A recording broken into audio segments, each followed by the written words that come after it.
On today's episode of Coach D Reacts, we have Chris with Brett Cooper. One piece of advice for single guys. Let's dig in.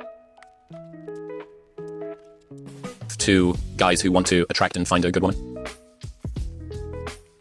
Work on yourself for sure. Be constantly improving, both in terms of your career, your intelligence, and the way that you think about the world, the physical shape that you're in. That says so much to women. And I know that a lot of women kind of look at that in a superficial way, but I look at that as like you are truly prepared to protect.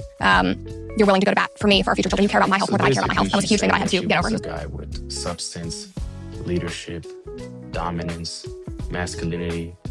She doesn't want you just to be like a pretty face or a guy with muscles. She wants you to understand how she feels, be willing to stand up for her, and be willing to protect her and her kids if adversity arises or danger comes, that you're willing to take that role to protect those that you care for. You are going to go to the gym. You are going to take these supplements.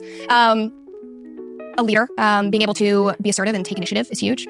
I also think, and this is the complicated one I'm talking about on the show, is understanding. As a man, being assertive, not being afraid to say, let's go out and do this. Let's take a chance. Let's take a risk. If you want to get something done, you're going to guide each other as a team and go get it done together. Building your network, building your journey as a man, being the leader, and as her, following your leadership and trusting your leadership as a man who's grounded within his presence. The nuances in dating, women are very confusing, which is, it sucks, but we are. And there's like very little like emotional things that we do. But being able to understand if a woman is actually interested and knowing how to carry on a conversation before you even ask her out, that's key to just getting in the door. Of being able to create a connection over something that's not dating and over your interest in her, whether it's physical or you just think she's an interesting person. Just seeing if that connection is even there and kind of playing that dating game, that back and forth, that sets you up for success in more ways than one. Like that is, I feel like has a much higher batting average than just going up and saying, can I have your number and hoping it'll work out. Understanding social cues, understanding emotional cues. Is she attracted to you? Are you attracted to her? Is there a communication? Did you build substance? Or are you just another guy hoping and praying, just going out there, running the numbers? Hey, you're cute, can I get your number? Hey, you're cute, can I get your number? Hey, you're cute, I can get your number. Bashing your head against the wall, and then you're just another guy in her mind that is just hitting on her. You're not the guy that stimulates the emotion to make her remember, think about, wow, this man is actually different. This man actually sets himself apart. This is the guy I want to see. This is the guy I want to build a spark with. He actually made me feel something. He didn't just hit on me. I want to pursue this. Laying that groundwork just so that you know if she's actually interested. I think that also makes the fear of rejection a little easier because you actually will know, hopefully, if she's interested in like the response. Yes, somehow. Exactly. Yeah. Well, I think a lot of the time about the advantage of being around women, and one of the problems of remote work being that people are interacting less. So low stakes interaction with women is a really great way for guys to overcome their approach anxiety. Because if you're not looking for any outcome, what can you lose at? It's the barista. She is literally paid to give you your coffee. So if you can say one extra sentence, it sounds so stupid. It's the same problem as if you need to go to the gym, just do 10 push-ups a day. Because it starts so small that people think, well, what's the fucking point? Like, look, I'm not Andrew Tate with a Bugatti. Like, what's the point of me trying to do this? So, but that is literally the only way that you can get this. And you have to take that. You have to getting rid of it just by running the social reps. If you're too scared to approach people, talk to your barista. Talk to the person at retail. Talk to your coworkers.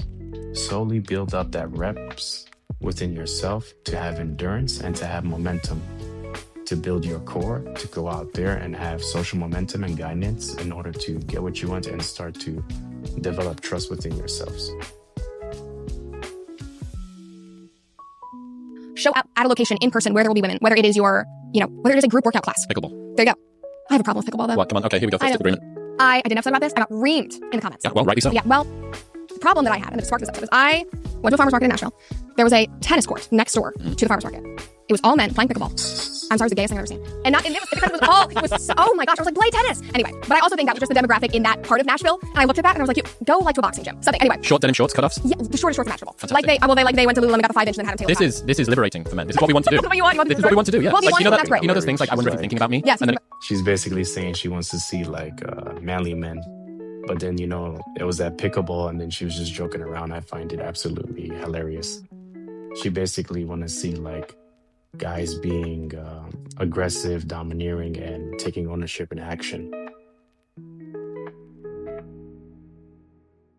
That's what the guy's actually doing, and it's him high-fiving with his homies with his top off and free and shorts. This is what guys want to do. Stop fucking oppressing us. Oh, I'm so sorry. The patriarchy is coming back around through pickleball. I'm so glad. Thank you. I'll shut down the patriarchy. Well, no, and I learned my lesson from that. Right. I don't really enjoy pickleball. I played tennis growing up, and so that also probably feeds into my feelings about it. But still, going to playing pickleball, people showing up to those leagues, joining it in Nashville at Centennial Park.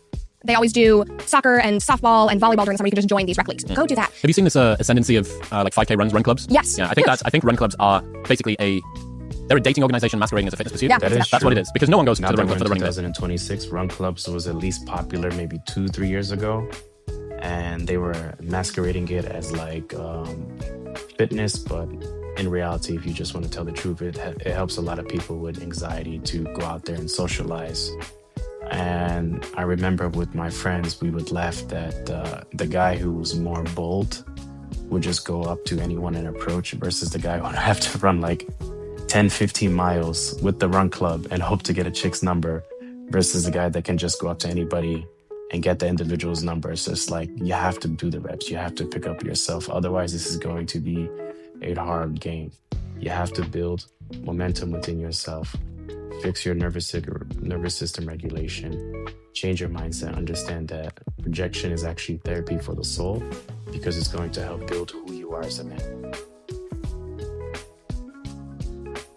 I've seen these things. People walk half of them. Yes, but everybody's got their brand new Saucony or New Balance, whatever. Yeah, exactly. Yeah. And tiny pair of shorts, and they get to run along and sweaty and see if the other, like, he's that guy from last week again. Yeah. So again, and that's okay. What you just said, that guy from last week, that is also key. Repeatedly going to the same place with the same group of people, and again, laying that groundwork. Yes, exactly. I need you to stalk. No, but the low stakes environment where you are having to grow a relationship over, say, 6 weeks of like you're going to this run club every single week. You meet a girl, you banter, whatever. You run along, talk to somebody else. The next week she's there. Pick up the conversation. Just being able to. It's wild that this is revolutionary. I know. Yeah, I know. Again, but that goes back to my point of my generation just has not had to do that. And it's all been so digital. And then mixed in with our social skills just have been totally warped by the digital age, and COVID didn't help at all. And I mean, the majority of my college experience was online. So when people talk about, you learned to date in college, people who graduated around my year in 21. That happened right now. We're in a social dystopia where people forgot to socialize and they don't know how to talk anymore because of dating apps. And also the fact that, when the pandemic happened within COVID, everybody was doom scrolling on TikTok, brain running on TikTok, and then don't forget IG, dating apps. It's like, why go outside? Why be afraid? Why do what hurts? Why put yourself out there when you can just swipe on 1,000 people? But because men and women were both doing that, we forgot how to socialize. We forgot how to coexist. And we became too judgmental and too transactional of a society as we are in now 2026, where the dating market has become oversaturated and literally ridiculous now for men and women. Learn to date online. Yeah, while in your Zoom. at college. Yes, in your Zoom class. Like, this guy's kind of cute. Let me do like my private Zoom do message. A breakout, yeah, they're like, the guy in my Zoom, breakout in my business class when we're working on our accounting, whatever. Like those are the options. In other news, this episode is brought to you by Nomadic. Last year, I went on a tour across the UK, USA, and Dubai, and I didn't check a single bag because whole luggage is a psyop meant to keep you poor. Use their 20-litre travel pack. Try it and don't like it, it will just give you all right. Flying Podcast with Brett, which is available. There we go. Right. So that is Coach T with Reacts, but rule of the thumb is what we've learned from this episode is that you have to make yourself uncomfortable to be comfortable. Go out there, approach, build who you are, and develop a system within yourselves to have the courage to change the outcome of your life. Thank you.